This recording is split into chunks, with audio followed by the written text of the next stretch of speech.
بسم اللہ الرحمن الرحیم۔ امام علی رضا علیہ الصلوۃ والسلام کی قبر مبارک کی زیارت کا ثواب و اجر کتنا ہے؟ خوش قسمت ہیں وہ لوگ جو اپنے 8ویں امام، جن کو یا ضامن آہو کے الفاظ سے بھی یاد کیا جاتا ہے، کی طوس میں جا کر زیارت کا شرف حاصل کرتے ہیں اور بہت زیادہ اجر و ثواب کے مستحق بن جاتے ہیں۔ خداوند عالم ہر مومن و مومنہ کو امام رضا علیہ السلام کی قبر اطہر کی زیارت بار بار نصیب فرمائے۔ کتاب وسائل الشیعہ کی 10ویں جلد صفحہ 306 پہ ایک بہترین حدیث، جس میں امام جعفر صادق علیہ السلام فرماتے ہیں کہ میرا ایک پوتا خراسان کے طوس نامی ایک شہر میں شہید کیا جائے گا۔ جو بھی ان کے حق کی معرفت رکھتے ہوئے ان کی زیارت کرے گا تو میں خود جعفر صادق قیامت کے دن اس کا ہاتھ پکڑ کر جنت میں داخل کروں گا۔ راوی نے عرض کی کہ میں آپ پر قربان جاؤں، آپ کے حق کی معرفت رکھنے سے مراد کیا ہے؟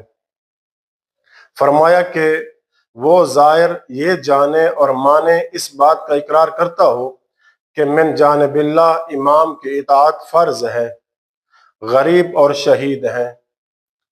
تو جو شخص ان کے حق کی معرفت رکھ کر ان کی زیارت کرے گا تو خداوند عالم اسے ان 70 شہیدوں کے برابر اجر و ثواب عطا فرمائے گا، جنہوں نے حقیقت ایمان پر حضرت رسول خدا صلی اللہ علیہ وآلہ وسلم کے سامنے جام شہادت نوش کیا ہوگا۔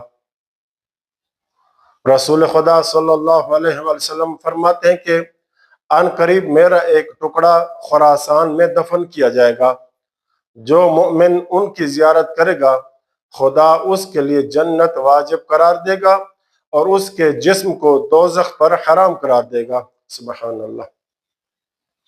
جو مغموم و محزون شخص ان کی زیارت کرے گا تو خداوند عالم اس کا رنج و غم دور کر دے گا اور اس کے گناہ بھی معاف کر دے گا۔ خود امام علی رضا علیہ السلام فرماتے ہیں کہ ان قریب طوس میرے شیعوں اور زائروں کی آمد و رفت کی آماجگاہ بن جائے گا۔ خبردار، جو شخص طوس کے اندر غربت و مسافرت کے عالم میں میری زیارت کرے گا اس کے گناہ معاف ہو جائیں گے اور قیامت کے دن وہ میرے درجہ میں میرے ہمراہ ہوگا۔ اور جو شخص بھی میری زیارت کرے گا اسے بارش، سردی یا گرمی کی کچھ تکلیف پہنچے گی تو خدا اس کے جسم کو دوزخ پر حرام قرار دے گا۔ سبحان اللہ۔ امام موسیٰ کاظم علیہ السلام کو فرماتے ہوئے سنا گیا کہ وہ فرما رہے تھے کہ میرا بیٹا علی رضا زہر جفا سے شہید کیا جائے گا اور طوس میں ہارون ملعون کے پہلو میں دفن کیا جائے گا۔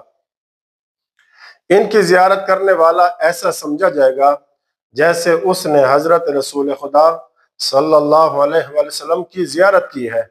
امام علی رضا علیہ السلام فرماتے ہیں کہ جو شخص دور ہونے کے باوجود دنیا میں میری زیارت کرے گا تو میں خود قیامت کے دن 3 مقامات پر اس کے پاس جاؤں گا اور قیامت کی ہولناکیوں سے اس کو چھٹکارا دلاؤں گا۔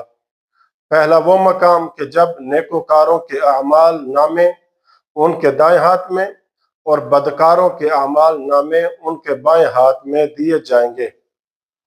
دوسرا مقام کہ جب لوگ پول صراط سے گزرتے ہوں گے۔ تیسرا مقام یہ کہ جب اعمال کا وزن کیا جائے گا۔ کتاب وسائل الشیعہ کی 10ویں جلد صفحہ 309 پہ ایک حدیث، امام محمد تقی علیہ السلام کی خدمت میں ایک شخص عرض کرتا ہے کہ مولا یہ فرمائیں کہ امام علی رضا علیہ السلام کی زیارت افضل ہے یا امام حسین علیہ السلام کی زیارت؟ فرمایا میرے والد ماجد کی زیارت افضل ہے۔ فرماتے ہیں کہ اس کی وجہ یہ ہے کہ امام حسین علیہ السلام کی زیارت تو سب لوگ کرتے ہیں مگر میرے والد کی زیارت صرف خاص شیعہ کریں گے۔ اسی کتاب کے صفحہ 310 پہ ایک روایت جس میں امام موسیٰ کاظم علیہ السلام فرماتے ہیں کہ جو میرے بیٹے امام علی رضا علیہ السلام کی زیارت کرے گا تو خدا کے نزدیک اس کا ثواب 70 حج مقبول کے برابر ہوگا، یعنی ایسے 70 حج